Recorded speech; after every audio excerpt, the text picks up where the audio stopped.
안녕하십니까. 증시학도 TV 시청자 여러분, 투자자 여러분 반갑습니다. 국민대학교 자동차 운송 디자인학과의 권영주 교수님 오셨습니다. 어서 오십시오. 네, 안녕하세요. 네네네. 네, 안녕하세요. 네네. 자, 그러면 갑자기 이제 소프트웨어 얘기도 하고 해서 갑자기 궁금한 회사가 하나 생겼습니다. 애플이 차를 만든다고 하는데. 네, 애플. 애플은 여지껏 하는 걸 봐가지고는 자기네가 직접 공장을 지어서 만들 애들이 아니에요. 절대 안 만들어요. 네. 그러면 이제 그네들의 프리미엄 수준에 맞추는 거를 하려면 두 가지가 있어야 될 것 같아요. 품질 수준을 맞출 수 있는 제조 역량과, 그렇죠. 하드웨어를 잘 맞추는 제조 역량. 역량과 자기네 말을 잘 들어주고 가격을 맞춰줄 수 있는 역량. 그렇죠. 이게 있어야 될 것 같은데, 지금 중국은 정말 열심히 우리가 하겠다고 지금 발벗고 나서고 있고, 폭스콘이 그것 그렇죠. 폭스콘도 MIH 만든 게 그것 때문이고. 예, 그리고 저는 의심을 여전히 하고 있는데, 뭔가 기아차하고 얘기가 왔다 갔다 했었으니 중국 아니면 우리나라. 일 것 같은데. 그러니까 이제 제조 능력을 대량으로 잘 갖고 있는 나라는 이제 우리하고 중국이 있겠죠. 네. 물론 뭐 일본도 있을 수 있고. 네, 그렇죠.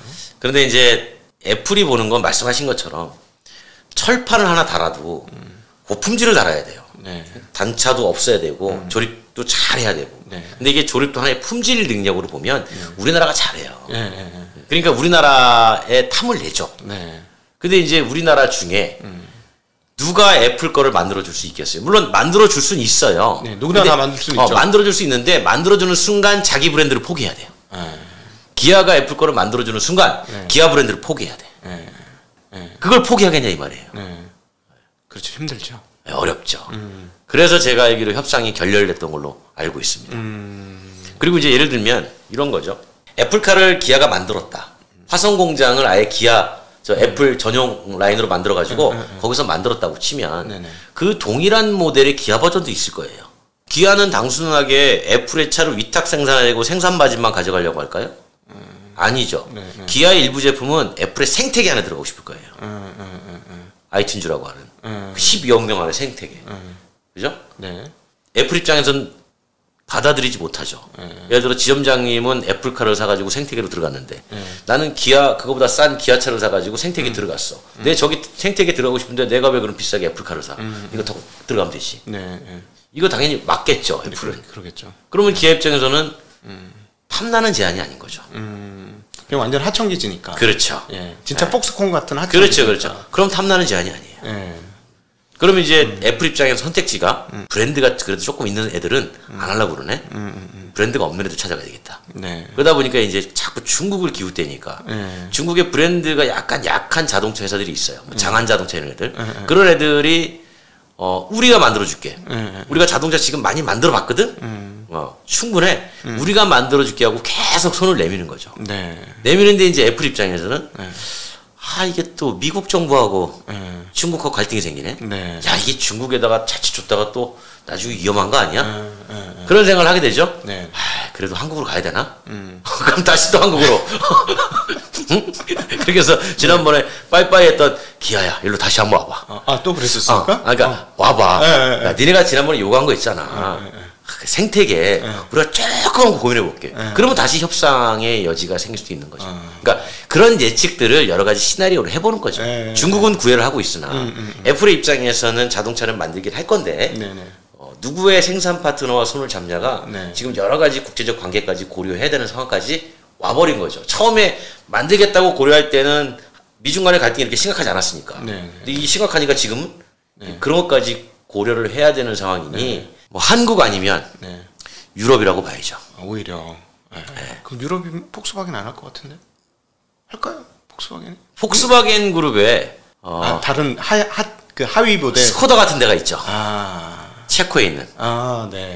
스코다 같은 공장을 사실 유럽에서 스코다가 이렇게 많이 크는 것도 아니니까 아예 스코다 브랜드는 좀만 남기고 이쪽은 아예 애플 거로 만드는 거로 쓰지 해가지고 한번 해볼 수도 있겠죠.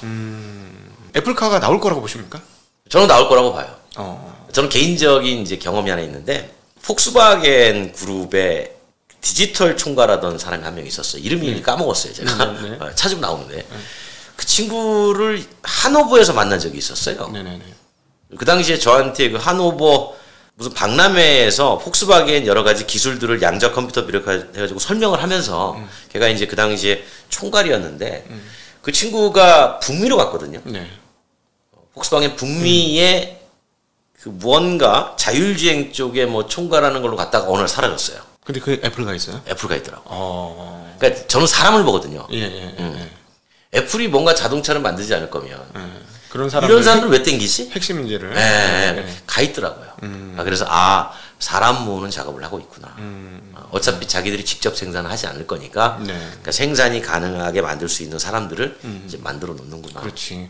그 지금 IT 쪽 그 휴대폰이나 이런 쪽 전기 부품 쪽에도 애플 기술자가 오면 우리 그 만드는 제작 회사 그 기술자들이 쩔쩔맨답니다. 굉장히 힘들었네. 너무 기술적으로 깊이 있는 내용을 물어봐서. 그 재밌는 게 뭐냐면 그 이제 그 책임자로 갔는데 이 친구가 사실은 자동차 회사에서 근무를 했지만 자동차라는 하드웨어가 아니라 소프트웨어만 평생 한 친구란 말이에요.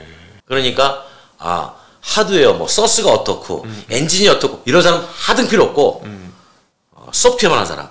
이 사람인데 자동차 회사에 근무했으니까 그래도 조금 알 거 아닙니까? 그렇죠. 그러니까 이런 사람을 이제 최고 책임자로 갖춰놓고 이 프로젝트를 끌고 가고 있는 거죠. 네. 여전히 열려 있네요. 한국 뭐 말씀하신 대로 뭐 유럽 가능성은 여전히 열려 있다. 이게 이제 시장 자체가 제가 이런 얘기 많이 하는데 교도소에 담장이 이렇게 있잖아요. 바깥은 호텔이고 일로 넘어가면 교도소고. 이 담장이 허물어지는 거예요. 여기는 내연기관, 여긴 전기라고 보면 내연기관이 담장이었던 거죠. 그러니까 업종 간이 섞이는 거. 내연기관이 허물어진다는 얘기는 지금까지 내연기관이 두 가지 역할을 하고 있었거든요. 새로운 산업에 진입하는 것을 막아주는 역할.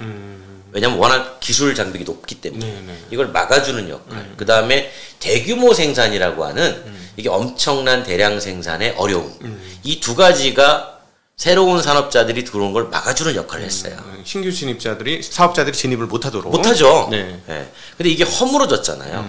허물어지니까 일단은 엔진이라고 하는 기술 장벽은 사라진 거예요. 근데 하나가 남는 게 대량 생산의 장애물은 아직도 여전해요. 특히나 그 중에서 중요한 게 차체. 차체는 금형 떠가지고 계속 찍어내야 되는데 이 금형에 돈이 많이 들어요. 금형 기술도 되게 좋아야 되는 거예요. 그러다 보니까 명신이라고 하는 회사가 군산공장을 인수한 배경이 바로 그거예요. 글로벌에서 전기차 스타트업들은 계속 나올 거다. 근데 그들이 딱 그 생산에 봉착할 거다. 문제는. 루시드도 생산이 어렵잖아요. 루시드 제가 옛날에 가서 만나고 그랬었어요. 저는 뭐 2018년도에 한국 사람으로 최초로 가서 만나가지고 루시드 계획도 듣고 그랬는데 별로 관심은 없어요. 주가에. 어쨌든 그게 애리조나에다가 사우디아라비아의 국부펀드 투자받아가지고 공장을 지어가지고 하는 이 과정이 너무 어려운 거예요. 그러니까 루시드라는 제품 자체는 흠잡을 데가 없어. 그렇죠. 차 자체는 뭐 최강의 성능이죠. 근데 이거를 양산하는 거. 이게 쉽지 않은 거예요. 그렇죠. 그러니까 이런 문제에 계속 봉착할 거예요. 그러다 보니까 이제 명신 같은 회사는 우리가 만들어줄게. 이렇게 나오는 거고. 이제 그런 회사들이 하나둘씩 나오기 시작할 거예요. 그러니까 대만의 폭스콘이 MIH 만들어가지고 하는 것도 그런 개념이에요. 그리고 지금 CATL 있죠, 중국에. CATL이 배터리만 만들지 않습니다. CATL이 최근에 인수하는 회사가 하나 있어요. 되게 흥미로운 회사입니다. 리어엑슬 회사예요. 리어엑슬인데 전자엑슬이에요. 지금의 우리가 내연기관에서 보면 앞에서 엔진이 막 돌아가지고 여기서 이제 동력이 나오면 앞에다 주고 뒤에다가 드라이브 쫙 뽑아가지고 놀려가지고 나눠주고 하잖아요. 없어요. 이게 드라이브 샤프트가. 그러면 그 자리에 그냥 배터리 팩 깔면 됩니다. 배터리 깔아서 뭐 무게도 줄이고 뒤에 그 모터에다 전기 신호만 주면 되는 거죠. 그렇죠. 리어 엑슬도 자륜까지 할 수 있게 리어 엑슬 전자로 만드는 회사를 CATL이 인수했어요. 인수해가지고 지금 여기저기 CATL이 뭘 제안하냐면 우리가 밑에 판 만들어줄게. 그렇지. 일체형으로. 그러니까 니네가 위에 껍데기는 니네가 알아서 해. 램프 디자인을 니네가 붙이고 니네가 뭐 열선 시트 붙이고 니네가 해. 그리고 필요하면 껍데기도 우리가 구해줄게. 그 영업을 하고 있어요.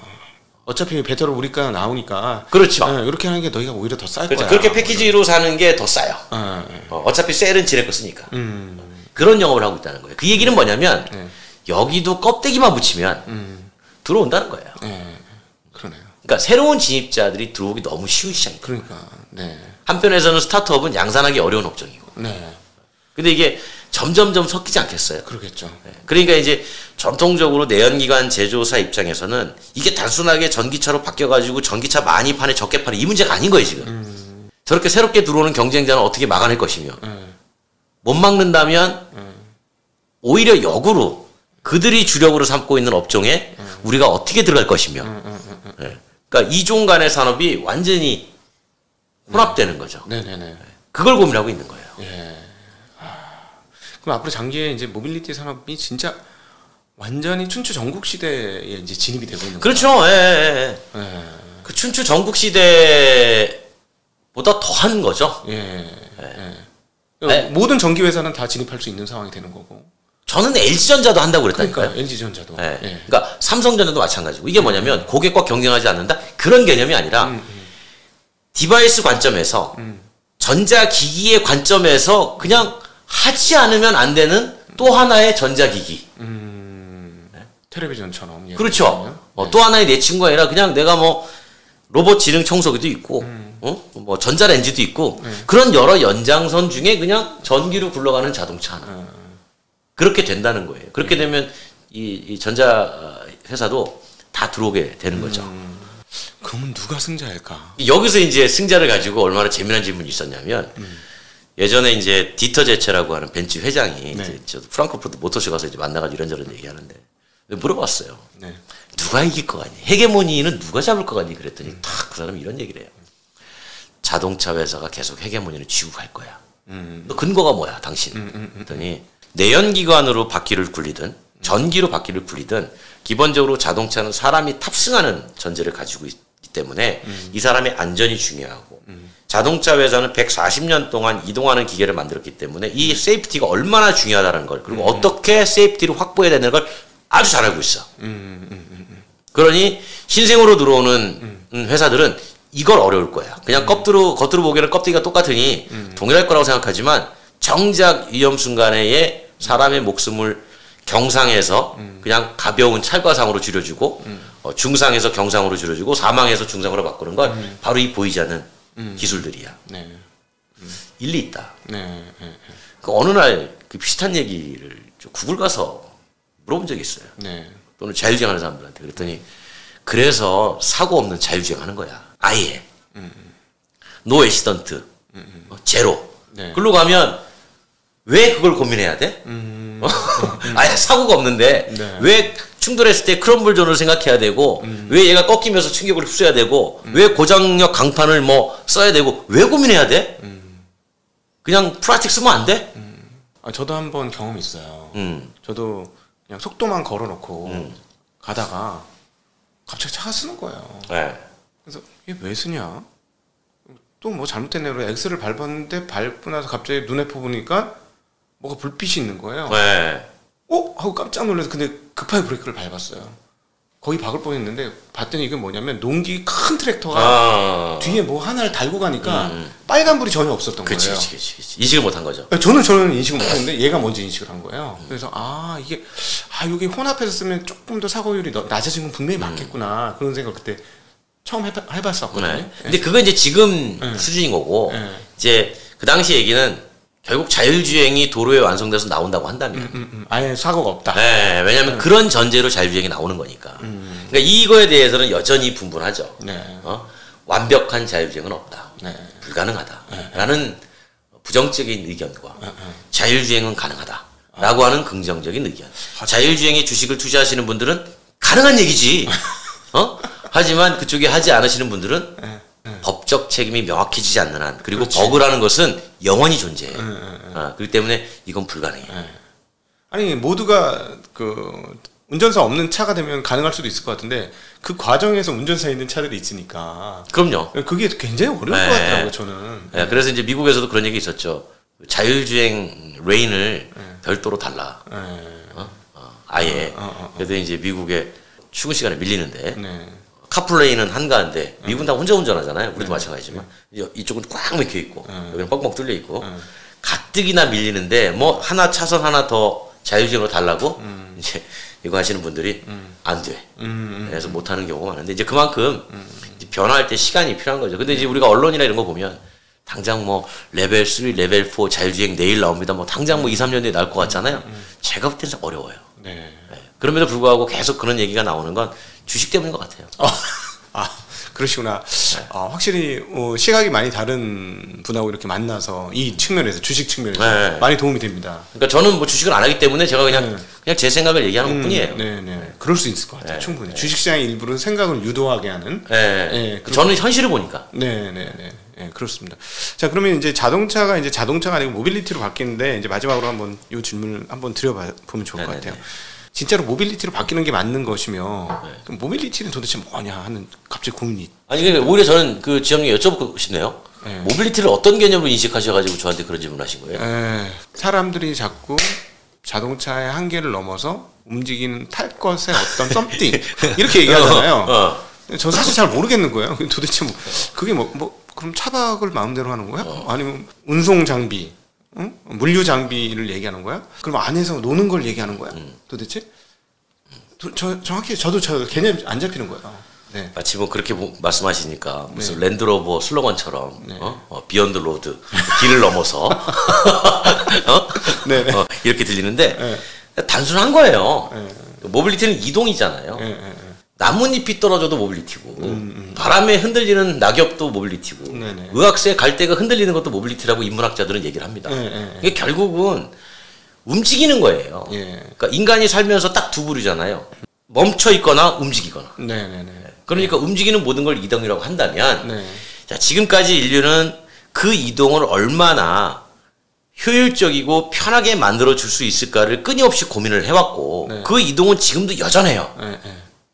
근데 지금 와서 어느 날 갑자기 모빌리티라는 얘기가 나온 게 아니고 원래 있는 용어고 그런데 이제 사람들한테 모빌리티가 뭡니까? 라고 물어보면 다 각자 다른 대답을 해요. 어떤 사람은 자동차요. 어떤 사람은 그냥 이동하는 거 아닌가요? 근데 핵심은 이동이잖아요. 그럼 이동은 움직임을 전제로 하잖아요. 근데 움직이려면 크게 세 가지가 필요해요. 그러니까 왜 움직여야 되는가? 그렇죠. 그러니까 이동의 주체가 필요하죠. 이동의 주체는 이동의 목표를 가지고 있어요. 그렇죠. 근데 목표는 사실은 산업에서 왔을 때 별로 중요하지 않아. 그 목표는 여행업에서 중요한 거예요. 나 여행으로 이동할 거야. 나 업무로 이동할 거야. 이제 그런 기능적인 차원인 거고. 첫 번째는 그러면 이동의 주체가 사람이야 화물이야. 물건이 이동할 건가?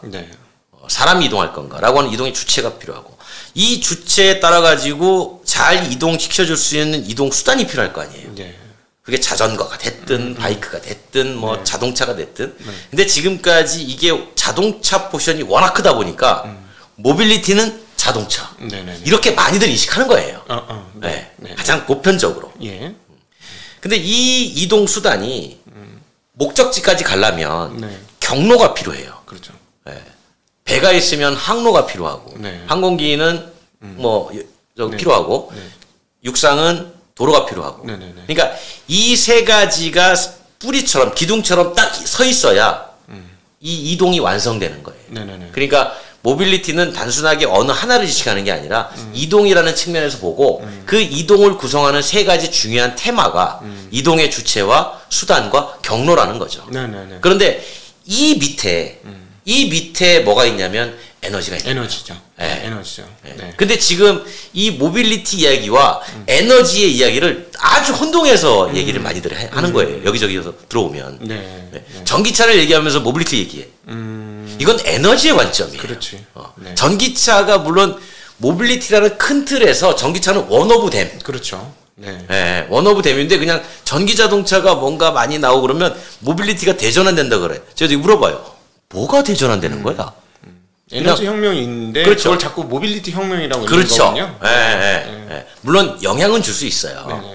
영향은 줄 수 있는데 그거는 약간 다른 개념이에요. 그러니까 에너지가 전환되는 거하고 전기차로 바뀌어가지고 얘가 모빌리티 전환 이건 전혀 다른 개념이에요. 그러니까 자율주행은 내연기관도 할 수 있고 전기차도 할 수 있어요. 근데 사람들은 자율주행, 전기차, 모빌리티 이렇게 이제 인식들을 많이 하는 거죠. 여기에다가 모빌리티 플러스 배터리. 휴식하는 사람들 특히나. 그렇게 인식을 하는 거죠. 그러니까 큰 틀에서 보면 그 이동 전체의 사슬을 보는 거예요. 그러면 이제 각자마다 이제 그 업종별이 분류가 되잖아요. 그런 거 가지고 보는 거죠. 일단 뭐 이렇게 들어보니까 제가 이제 우리 교수님 말씀 들으면서 정리가 되는 게 일단 첫 번째는 에너지 혁명이 지금 벌어진 거네요. 그렇죠. 지금은 에너지 전환 시대라고요. 네, 그러니까 제가 이런 표현, 동력 전환의 시대. 100년 만의 역사적 전환이 동력 전환의 시대. 그렇게. 근데 그 동력이 원래 없던 동력이 아니고 1800년대 후반에 1900년대도 이미 존재했던 동력이었다. 네네. 예. 제가 이제 역사를 설명할 때 이런 얘기하거든요. 그러니까 에디슨이 아니었으면 그 지금 우리 이런 전기 이런 것들도 죄다 어떻게 될지 몰라요. 그러니까 무슨 얘기냐면 조명 때문에 이렇게 되는 건데 예전에 중세나 이렇게 올 때 밤을 밝히는 건 불이었잖아요. 그 불 가지고 이제 우리 같이 좀 서민들은 장작 떼고 그러면 삥 둘러 앉아가지고 야 그래도 밝으니까 얼굴도 보이네. 야 술도 한잔 하고. 그때 이제 귀족들은 초 태우고 고래기름 태우면서 실내에서 여유롭게. 근데 장작불을 실내에서 태우려고 그러면 막 매캐하고 그러잖아요. 그렇죠. 그 시장을 록펠러가 등유로 먹은 거예요. 그래서 등유로 서민들이 저렴하게 밤을 밝힐 수 있게 만들어준 게 록펠러의 기름이었단 말이에요. 근데 그 조명 시장에 에디슨이 전구로 들어간 거예요. 그러니까 록펠러 입장에서는 디슨이가 나를 죽이려고 그러네. 그래가지고 록펠러가 찾아간 사람이 포드예요. 헨리 포드한테 가서 너 자동차 만든다며. 너 기름 뭘로 쓸 거야? 원래는 식용유 썼어요. 식용유. 바이오 연료, 바이오 알코올. 지금 이제 술. 그거 쓰다가 너무 비싸요. 그래가지고 이제 포드가 너무 비싸가지고 이게 확산이 될지 모르겠어. 나는 자동차를 되게 싸게 만들어서 공급해주고 싶은데 유지비가 너무 비쌀 것 같아. 그래서 록펠러가 석유. 석유 써, 석유. 내가 등유를 만드는 과정에서 휘발유라는 부산물이 나와. 냄새가 독특한데 가연성은 좋아. 이거 그냥 싸게 줄 테니까 이걸로 하자. 그래가지고 포드가 받아들이고 그러면서 그때부터 수송 부문은 석유. 고정된 건축물은 에디슨의 전기. 이렇게 해가지고 양분된 거잖아요. 그러니까 제가 얘기하고 싶은 건 이렇게 양분돼 왔던 시장에 이제 고정된 건물에 쓰고 있는 전기가 수송 부문에 들어온 거예요. 그렇죠. 그런 관점으로 보자는 거지. 어느 날 갑자기 없던 것이 갑툭튀가 된 게 아니니까. 여러분 오늘 어떠셨는지 모르겠는데 정말 너무 귀한 시간이었고 시간이 어찌 가는지 모를 정도로 너무 신나고 재미난 시간이었습니다. 저 혼자 너무 많은 얘기한 거 아니에요? 아닙니다. 너무 재밌었고요. 아마 다들 들으시는 분 모두 속이 뻥 뚫리지 않았을까. 그리고 이제 자동차 그리고 전기차에 대한 정리가 한번 쫙 다 그리고 에너지에 대한 정리도 시간이 되지 않았을까 싶습니다. 오늘 이렇게 귀한 시간 만들어주신 국민대학교 자동차 운송 디자인학과의 우리 권영주 교수님께 다시 한번 감사드리고 시간이 되시다면 한번 또 모셨으면 좋겠다는 소망을 가져봅니다. 일단은 뭐 오늘 끝났으니까 다음 일정은 뭐 따로 뭐 이렇게 얘기해보는 걸로 하고 일단 끝났으니까 오늘. 그래서 다시 한번 감사드리고요. 여러분도 좋으셨으면 댓글로 좋았다는 이렇게 글을 적어주시면 감사하겠습니다. 함께해 주신 여러분들께 다시 한번 감사 인사드리겠습니다. 인사드립니다. 고맙습니다.